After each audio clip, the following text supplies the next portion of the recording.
silakan dari pihak Islam untuk memberikan. Kristen dulu, silakan dari Kristen. Baik. Kalau dari komunikasi tadi tidak ada pertanyaan. Baik, 7 menit mulai 12:2, silakan. Baik, terima kasih. Pertanyaan Pak Muhdi, pernahkah baca PL dan Perjanjian Baru secara keseluruhan? Kitab Perjanjian Lama itu dimulai dari Kejadian 1 ayat 1 sampai dengan Maleakhi 4 ayat 6. Itu Perjanjian Lama, Pak. 39 kitab. Dan Perjanjian Baru 29 kitab dari Matius 1 ayat 1 sampai Wahyu 22 ayat 21. Saya baru 13 kali baca, bolak-balik, ya. Belum suhu ini yang memang kerjanya tiap hari makan Alkitab. Itu pasti ratusan kali. Kami sudah baca, Pak. Itu sebabnya kami dengan penuh percaya diri menyatakan bahwa Alkitab sahih sebagai kebenaran yang diilhamkan Allah. Terima kasih. Terus untuk Wahid, Pak Wahid, Yesus adalah Tuhan, buktinya 2 contoh, Pak. Ini dalil yang sangat tidak bisa ditolak. Ketika Thomas pasca kebangkitan Yesus dari orang mati tersungkur dan memberikan penyembahan, "You are my Lord, you are my God. Engkaulah Yahwehku, engkaulah Elohimku, engkaulah the Lord of Godku, Tuhan Allahku." Yesus tidak menolak, Pak. Justru Yesus meneguhkan itu dengan berkata, "Karena kau sudah melihat aku, maka kamu percaya. Tapi berbahagialah Joshua, Theo, dan semua yang percaya bahwa aku Tuhan walaupun mereka tidak melihat." Karena kalau dia manusia biasa, kalau dia hanya nabi biasa, Pak Ihsan, baru dia menerima penyembahan kualat ini manusia. Tapi karena dia adalah Tuhan itu sendiri, dia adalah Allah itu sendiri, dia telah buat bulat itu penyembahan. Dan kalau dikatakan di situ lagi, Pak, soal Yesus adalah buktinya. Waktu Yesus marahin Filipus, ketika Yesus bilang tentang Bapa, akulah jalan dan kebenaran dan hidup, tidak ada seorang pun yang sampai kepada Bapa kalau tidak melalui aku. Lalu Filipus berkata begini, "Sudah, gak usah ngomong Bapa-Bapa, tunjukkan saja Bapa itu, maka kami akan mengerti." Yesus marah dengan tanggapan itu dengan berkata, Filipus, sudah sekian lama kau ikut aku, tapi masih saja bertanya, tunjukkan Bapa itu. Kalau kau sudah lihat aku, maka kau sudah lihat Bapa. Kalau dia bukan Tuhan, dia bukan Bapa itu sendiri, seperti yang dikatakan oleh Yesaya, maka waktu dia bilang kalau kau sudah lihat aku, kau sudah lihat Bapa, ini manusia kualat yang harus dikutuk, dihukum mati. Tapi karena Yesus adalah Tuhan, dia berhak mengatakan aku dan Bapa adalah satu. Kalau kau sudah lihat aku, kau sudah lihat Bapa.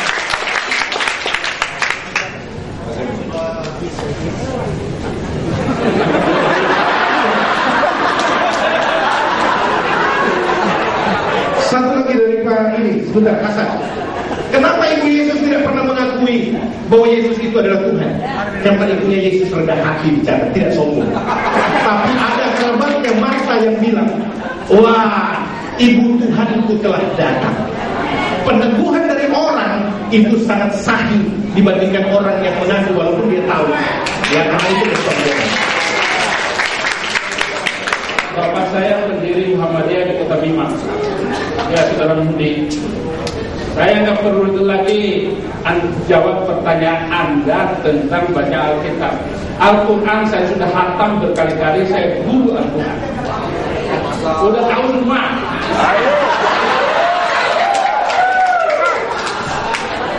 Jadi untuk apa baca lagi? Oh, dulu saya sudah jadi Kristen. Bapak saya, ibu saya adalah guru Al-Quran. Umur kelas 6 SD saya baca Injil, mama saya mengambil itu Injil. Kalau ada ayat-ayat yang menyenangkan hati saya baca dengan keras. Nanti kamu masuk Kristen. Saya bilang sama mama saya akan menjadi pembela Islam paling berani. 41 tahun kemudian, setelah saya jadi guru dan dosen Al-Quran di Az-Zaitun Indramayu, saya baca Injil, saya baca Al-Quran, saya baca Alkitab. Ternyata ayah saya dan ibu saya menyembunyikan Alkitab itu. Dan ajaran Kristen gak boleh diketahui. Sekarang sekali, enak sekali. Amin. Hidup menjadi orang Kristen. Ya, beda dengan saudara. Kita coba.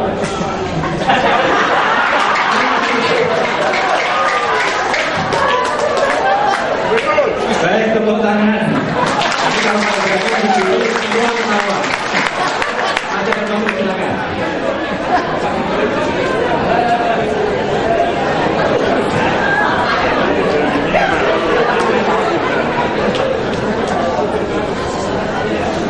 Kalau saya ya tetap kepada bingkai yang sering saya sebutkan tadi. Kuncinya bukan terletak pada frekuensi, tapi bagaimana Anda menghayati, mendalami, betul-betul memahami pesan kitab-kitab suci itu bagi Anda. Saya kira itu nomor satu. Ya, itu yang saya kira cukup langka di Indonesia. Banyak yang super tahu Alkitab, tapi masukannya bisa aja nol. Ini berlaku untuk semua umat beragama. Itu pesannya saya kira. Nah, bagaimana Yesus tetap melihat dirinya dalam kaitan perjanjian lama, saya kira relevan juga. Tetapi juga berani mengatakan, akulah itu dia. Ini saya kira yang tidak boleh kita hilangkan. Karena bingkai Yesus itu adalah bingkai Yahudi. Nah, misalnya amat jelas sebagai contoh, hari Sabat itu tidak bisa ditawar-tawar oleh orang Yahudi. Karena dikatakan dengan amat jelas bahwa hari Sabat itu ditetapkan sebagai peringatan bagi kamu, sehingga kamu mengetahui bahwa aku Tuhan yang memutuskan kamu. Keluaran pasal 31 ayat 13. Dan lihat apa yang Yesus katakan kemudian hari. Markus 2 ayat 27 sampai 28. Dikatakan di situ, paling tidak catat Markus 2 ayat 7 sampai 28. Terima kasih. Sejujurnya persis dari jam 12:09 kepada bicara Mesir sampai 12:16. Silakan. Baik, karena kami akan berbagi menjawab 3 pertanyaan tadi, saya akan coba jawab dari pertanyaan Pak Sregar. Boleh bertanya, ada tidak di dalam Al-Quran yang bercerita tentang Tuhan itu berkesinambungan ayatnya secara detail? Ya, saya katakan begini, Al-Quran itu bukanlah kitab cerita. Dan mungkin yang Pak Regar mau cari yang kayak cerita. Kalau cerita memang harus bersambung. Al-Quran itu kitab undang-undang, kitab petunjuk. Jadi global saja. Tapi setiap kali kita mencari ayat-ayat tentang Tuhan itu qat'i, tegas, tidak samar-samar, jelas dia. Sehingga tidak menimbulkan multipretasi, interpretasi begitu ya. Jelas semuanya. Nah, contoh Undang-Undang 45 saja. Kalau Bapak baca nanti Undang-Undang 45 pasal 29 ayat 1 itu menjelaskan negara Indonesia adalah berdasarkan ketuhanan yang Maha Esa. Sedangkan ayat 2-nya tidak lagi penjelasan daripada ayat pertama. Nah, itulah namanya undang-undang. Jadi yang namanya undang-undang itu sudah harus kayak alur cerita begitu kan. Jadi kalau kita cari dalam Al-Quran bercerita Tuhan bersambung terus itu jadinya cerita nanti, bukan lagi semacam undang-undang. Jadi saya tegaskan, Al-Quran itu hanyalah kitab yang mengatur kehidupan umat Israel, umat manusia, yang bercerita satu item dengan item yang lain itu cukup dengan penggalan-penggalan, kadang-kadang di ayat yang berbeda, tapi substansinya adalah sama. Jadi tidak usah Bapak cari, wah harus beruntun begitu, tidak ada yang seperti itu. Nah, ya saya pikir udah saya jawablah, saya nanti bagi-bagi waktunya bahwa sekali lagi tegaskan, Al-Quran itu bukan kitab cerita, tapi kitab petunjuk. Jadi kalau dibicara global, tapi kalau semua ayat yang bercerita tentang hukum maupun akidah atau keyakinan itu semuanya tegas. Tidak ada yang samar-samar, Pak. Masalah ketuhanan, Allah itu satu. Di ayat manapun Bapak cari sama. Kadang-kadang redaksinya beda. Misalnya dalam Al-Ikhlas mengatakan Qul huwallahu ahad. Katakanlah ya Muhammad, Allah itu satu. Dalam redaksi yang lain mungkin kadang-kadang innani anallah la ilaha illa ana fa'budni wa aqimis sholata li dzikri. Sesungguhnya aku adalah Allah. Redaksinya sudah beda, tapi substansinya sama. Sesungguhnya aku adalah Allah. Tidak ada Tuhan yang lain kecuali aku. Berapa Tuhan di situ? Tetap satu. Jadi boleh bermacam-macam redaksinya, hakikatnya sama. Jadi kalau Bapak cari ayat-ayat akidah atau ketuhanan dalam Al-Quran, tidak ada yang samar, semuanya tegas. Terima kasih.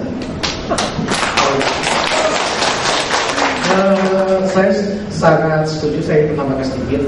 Permasalahannya adalah sebetulnya bukan soal tidak berkesinambungan atau berkesinambungan. Memang prosesnya berbeda. Dalam Islam itu, ayat itu langsung diturunkan ayat per ayat. Ketika Rasulullah menerima ayat, itu tidak langsung satu Al-Quran, tapi dimulai dengan ikro. Lalu Rasulullah berkata, lah, tidak bisa, aku tidak bisa membaca. Lalu malaikat Jibril melakukan ikro bismillahirrahmanirrahim 4 ayat pertama yang diturunkan. Nah setelah 4 ayat pertama itu kan langsung disampaikan kepada para sahabat untuk ditulis catat. Jadi langsung berbeda dengan proses pembukuan daripada Bible atau Alkitab. Karena itu gereja sempat mengalami kegoncangan dengan isi Alkitab, maka dilakukan sebuah proses penyusunan Alkitab yang disebut dengan kanonisasi.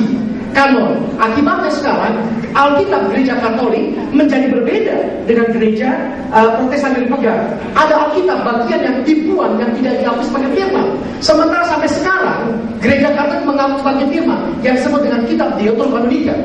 Nah, saya sangat setuju kelemahan dari banyak orang yang mengaku Kristen tidak memahami akhirnya itu karena memang proses pembelajarannya jadi berbeda. Kalau dalam Islam Bapak Ibu, sejak kecil anak belajar membaca Al-Quran dengan betul, langsung bahasa tegas. Sedangkan dalam hermeneutik itu tafsir itu ada yang disebut dengan eksegese. Belajar dulu bahasa Yunani Ibrani. Itu baru dikenal ketika belajar sekolah teologi. Itu pun di semester tertentu. Jadi kalau terjadi ada misalnya orang yang tidak memahami itu wajar, karena memang langsung belajarnya langsung begitu. Ada yang sebutkan sampai ada istilah eksegese. Kalau eksegese itu kita bicara apa? Dari bahasa aslinya lalu bicara, berusaha tegas. Tapi itu pun tidak ada latar belakangnya. Tapi eksegese itu ada penafsiran berbahaya. Kita suka punya ide lalu cari ayat yang cocok dimasukkan. Yang lebih berbahaya lagi adalah merohanikan sesuatu yang sudah rohani, yang disebut dengan alegoris. Misalnya ketika Yesus berjalan dengan menggunakan keledai. Keledai artinya apa? Lalu ada misalnya gereja memahami ketika mempelajari kemah suci tabernakel. Ada yang disebut dengan 4 tiang berbicara tentang Injil gitu. Nah ini betul. Jadi memang saya berharap Bapak Ibu silakan dari Kristen yang sejati belajar dengan betul supaya tidak tersesat. Dan memang inilah Al-Quran juga, karena Al-Quran diberikan kebenaran pertama, tidak ada proses rekayasa manusia sehingga kebenarannya absolut. Karena itu satu sama yang bertanya, kenapa Anda masuk Islam? Karena di dalam Islam kebenaran absolut tidak terdikotomi antara yang empirik dengan metafisik, dan metafisiknya itu adalah pewahyuan yang sangat jelas dan sistematis. Terima kasih. Ayat itu di layar ya? Tinggal 1 menit Pak. Jangan dipotong dulu, ini layarnya belum muncul. Tinggal 1 menit Ya, saya mau munculkan di layar. Ada nggak Pak? Ada ya? Ya, kita lihat. Ini satu-satunya ayat Alkitab yang mengatakan Yesus itu Tuhan. Tapi di sekian puluh ayat Yesus mengaku dia utusan Nabi. Kamu menyebut aku dan guru dan Tuhan? Tepat katamu tersebut, memang akulah guru dan Tuhan. Sebenarnya Tuhan, kita lihat semua Injil berbahasa Inggris dalam versi apapun, you call me teacher and Lord. Engkau mengatakan aku guru dan Tuhan, bukan God, ya kan? Tapi Lord, boleh cek seluruh Injil berbahasa Inggris semua Lord, tidak pakai God. Nah kita lihat, berarti Yesus itu Tuhan. Nah, kemudian aku berkata kepada sesungguhnya seorang hamba tidak lebih tinggi daripada tuannya, ataupun seorang utusan daripada dia yang mengutusnya. Terima kasih kepada mereka. Kita memberi aplaus kepada semua pembicara kita. Inilah dialog yang bermutu, inilah dialog yang berkualitas. Karena itu kesan yang sangat baik ini saya ingin sedikit mengurai sebuah kesimpulan. Yang pertama adalah bahwa Tuhan masing-masing diyakini esa oleh Kristen maupun Islam. Kemudian Kristen tidak mengurangi keesaan ketika Tuhan menjelma menjadi seorang Yesus yang 100% manusia, 100% juga Tuhan. Islam tetap dalam keyakinannya bahwa Tuhan berbeda dengan manusia, maka Yesus bukan Tuhan. Yang kedua, Alkitab dan Al-Quran memang banyak perbedaan karena perbedaan keyakinan masing-masing agama. Kristen punya keyakinan tersendiri, Islam punya keyakinan tersendiri. Dan yang ketiga, keyakinan masing-masing tentang kebenaran itu, mari kita saling belajar satu dengan yang lain. Meski yang keempat, meski berbeda tetapi tetap bersahabat. Sepakat?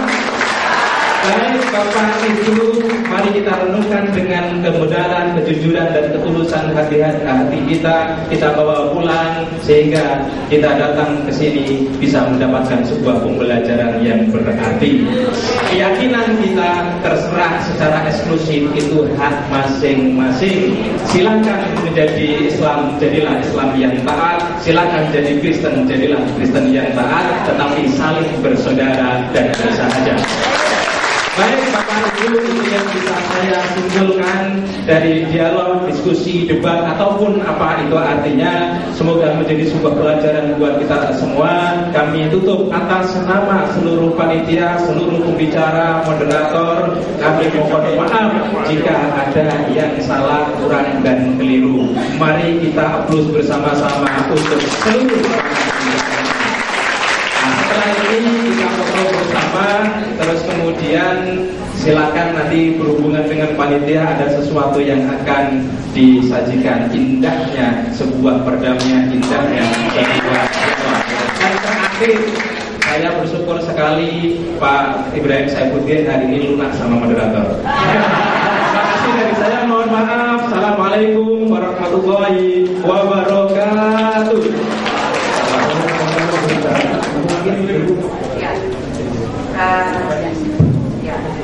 Saya panitia, bersama panitia. Ya, saya atas nama Yayasan Epata Martulia sungguh bersyukur atas semua dapat berjalan dengan baik.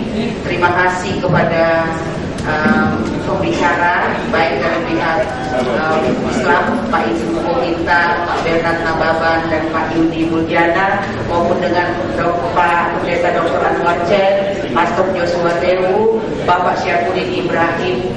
Dan dari tadi debat kita ini berjalan dengan baik. Tidak ada kekerasan, tidak ada kata-kata kematian dan sebagainya. Maka debat yang kali ini ya itu sangat bermartabat karena kita adalah manusia yang sangat bermartabat diciptakan oleh Tuhan. Apapun perbedaan itu boleh saja, tetapi dan justru ada perbedaan itulah yang menjadi keindahan dan patut kita syukuri ya. Dan juga kalau ada yang kurang dari pelayanan kami mohon dimaafkan. Dan kiranya debat-debat yang seperti ini, seperti kata dari Bapak Dimas Kristen tadi, ini bisa dilakukan kalau berjalan seperti ini. Dan menjadi suatu kehormatan Yayasan Epata Martulia dapat mengadakan debat seperti ini. Dan antusiasme dari semua sangat luar biasa. Kiranya nama Tuhan dipermuliakan. Yesus Kristus adalah Tuhan dan Allah bagi kita orang Kristen. Kiranya itu dipermuliakan lewat kehidupan kita dan lewat kasih kita yang sungguh-sungguh kepada semua orang. Dan juga untuk satu kehormatan sebagai pembina dari Yayasan Epata Martulia, mungkin ada sepatah dua kata dari Bapak Pastor Joshua Dewu. Karena ini adalah pembina dari Yayasan Epata Martulia, kebetulan Yayasan Epata Martulia menyelenggarakan, kita kasih kehormatan. Silakan Pak. Terima kasih seluruh hadirin yang saya hormati dan kasihi dalam Tuhan, terutama rekan-rekan saya para pembicara dari pihak mualaf luar biasa. Ini lagi aplaus dulu buat teman-teman dari ini representatif dari ulama yang bermartabat. Karena apa? Mereka mampu dengan begitu tenang menghadapi gempuran dari saya sambut Pak dengan Pak Nababan, Pak Yudi dan Pak Insan Komoginta. Bro, orang semua Pak Saudara. Dan kita beri aplaus buat moderator yang eksentrik luar biasa. Luar biasa. Luar biasa. Dan tentu kami tidak akan berkata kami bertiga luar biasa karena tidak enak ngomongin diri sendiri. Terserah Anda saja. Tapi pada prinsipnya untuk semua pihak, termasuk dari pemerintah yang mewakili Direktur Jenderal Dimas Kristen, Pak Lagu, terima kasih atas kehadirannya. Dan dari pihak kepolisian yang sangat setia berkawal di sana. Dan Pak, ini bukti, laporkan tolong ke pimpinan bahwa dalam debat seperti ini harus terus diselenggarakan, ya, karena luar biasa. Saya percaya debat-debat berikut katanya yang akan menantang bikin ini Pak Insan Koko Ginta, ya. Jadi kita tunggu tantangannya dulu. Ya, dan semua pihak, terutama Bapak Evangelis Insinyur Zani Rudi Damanik dengan pasukannya dari Sekolah Tinggi Alkitab Kalam Kristus, dari Kalam Incredible, dan jemaat Tuhan Yesus Kristus yang sudah bersatu padu bekerja keras untuk mewujudkan bersama seminar atau debat Kristologi Spektakuler 2014 ini. Kiranya Tuhan yang membalas segala pengorbanan, jerih lelah Anda, dan biar Tuhan yang berkati. Semua kita yang hadir tanpa terkecuali, kita dapat sebutkan satu persatu. Saya bangga menjadi saudara Anda hari ini. Saya senang sekali, dan di waktu mendatang saya merindukan lagi suasana seperti ini. Dan saya percaya ini adalah kerinduan yang sama dari kita semua. Amin. Ya.